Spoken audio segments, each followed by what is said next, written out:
안녕하세요. 인사이드미입니다. 오늘 저는 음성으로만 등장합니다. 이번엔 에너지 뱀파이어에 대해 말씀드리려고 하는데요. 비군 성격 장애를 가진 분들을 에너지 뱀파이어라고 부르기도 한답니다. 요즘 사이코지만 괜찮아라는 드라마를 정말 감동적으로 보고 있는데요. 여주인공의 캐릭터에 열광하시는 분들은 자신의 의견을 잘 표현하지 못하고 참는 분들이 더욱 그럴 것 같아요. 우리나라가 집단 위주의 문화라 자신을 드러내는 것이 쉽지 않잖아요. 그래서 나도 저렇게 내 맘대로 살고 싶어 라는 마음과 서예지 씨의 미모가 그 인물을 정당화하는 측면이 강해 보입니다.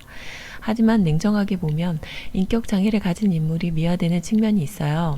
사랑이 사람을 변하게 하죠.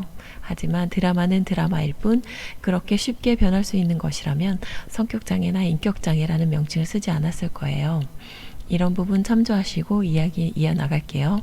여러분들 중에 혹시 가족이나 지인으로부터 착취와 가스라이팅을 당하는 분은 없으신가요? 저는 지난달 2, 3주 사이에 소시오패스나 나르시시스트 혹은 둘 다에 속한 사람으로 인해 고통당하는 분을 3분이나 만났어요. 그분들은 하나같이 지쳐있고 자아상이 안 좋았으며 건강 역시 좋지 않은 상태였습니다. 그런데 특이한 점은 그분들은 자신을 괴롭게 한 그 사람에 대해 크게 문제 있는 사람이라고 인식하지 못한다는 것이었어요. 이를 넘어 어떤 분은 그 사람 덕에 내가 이 정도 살고 있다 라고까지 생각하는 분도 있었죠. 이것은 가스라이팅을 당한 사람들의 특징이기도 한데요. 가스라이팅에 대해 많이 알려져서 아시는 분들도 많지만 정확하게 한번 설명해 드리고 넘어갈게요. 가스라이팅이라는 단어는 과거에 가스등이라는 연극에서 유래되었어요. 남편이 의도적으로 가스등을 줄여놓고 아내의 어두워진 것 같지 않냐는 질문에 당신이 잘못 본 것이다.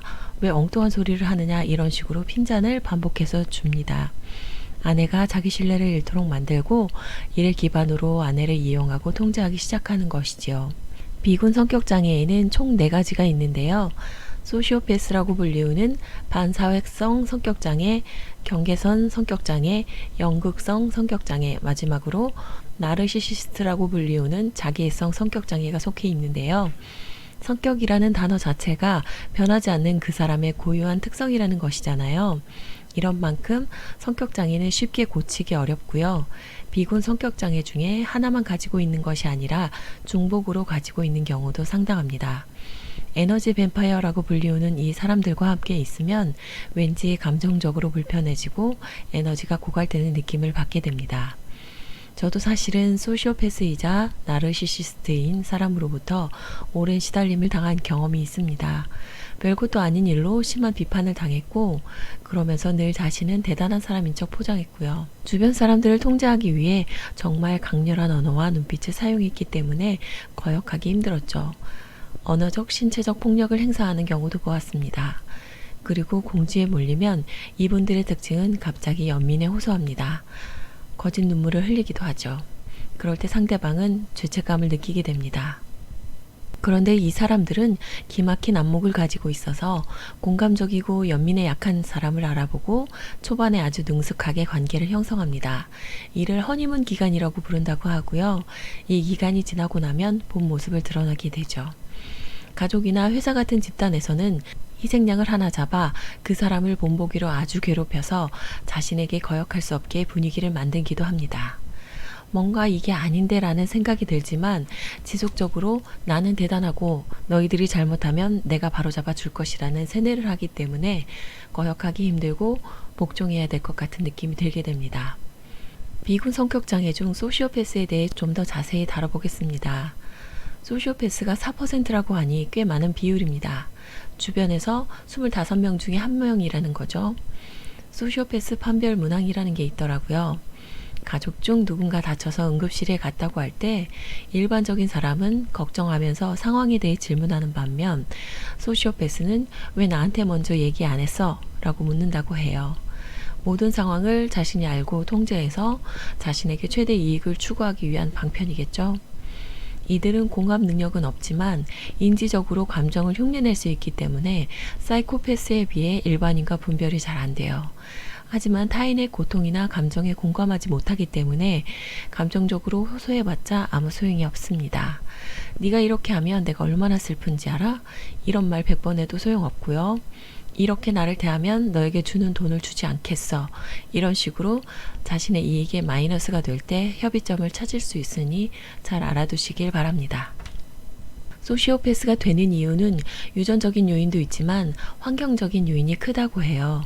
그들도 어린 시절 상처로 인해 그런 사람이 돼버린 피해자이기도 한 것이죠. 아픈 사람이 타인을 아프게 한다 이런 말처럼요. 알고 보면 그들은 어린애 같은 사람들이에요. 누구에게 무엇을 주거나 책임질 수 있지 못하고 타인으로부터 관심과 이익을 바랄 뿐이죠. 하지만 동정의 마음으로 가까이 하기엔 일반인들이 감당하기 어렵습니다. 반성하는 능력이 없기 때문에 헛된 기대는 하지 않는 것이 좋아요. 어린이가 장난감 칼로 장난치면 내가 적당히 피하며 지낼 수 있지만 어른이 진짜 칼을 휘두른다면 자신을 보호하는 게 먼저겠죠. 이런 사람들에게 상처받지 않고 그들을 치유할 수 있는 사람은 드물어요. 자신의 역량을 자학하면서 연민을 가지시길 바래요. 그래서 이들로부터 지속적으로 착취와 상처를 당하고 있으신 분들이라면 먼저 거리를 두세요. 물리적으로 떨어지시고 그러면 디지털, 즉 전화나 문자로 통제하려 할 거예요. 그때도 단호하게 대처하시길 바랍니다. 우유부단하게 행동하시면 다시 끌려다닐 수 있어요. 감정적으로 반응하시면 자신의 영향력이 살아있다고 느끼며 상당히 좋아합니다. 그냥 포기하게 만드세요. 어차피 여러분들이 채워줄 수 있는 그런 사람이 아닙니다. 그런 다음에 자신을 치유하는 시간을 갖길 바래요. 그들은 상대방을 불안하게 하고 죄책감을 느끼게 하고 수치심을 자극하는 것에 전문가들입니다. 이런 감정이 반복되면 몸과 마음이 다 아픈 상태일 거예요. 거리를 두면서 특히 죄책감이 많이 느껴질 거예요. 여러분만 그런 게 아니에요. 그들에게 통제 나간 사람들이 다들 겪고 있는 문제거든요. 자신을 질책하지 마시고 스스로를 돌보는 시간 갖길 꼭 바랄게요. 고통의 가치에 대해 많이 생각하게 됩니다. 제가 겪었던 고통이 저의 내담자나 구독자분들께 도움이 될 때 더욱 그런 것 같아요. 오늘 동영상은 여기까지입니다. 도움이 되셨길 바라고요. 시청 감사합니다.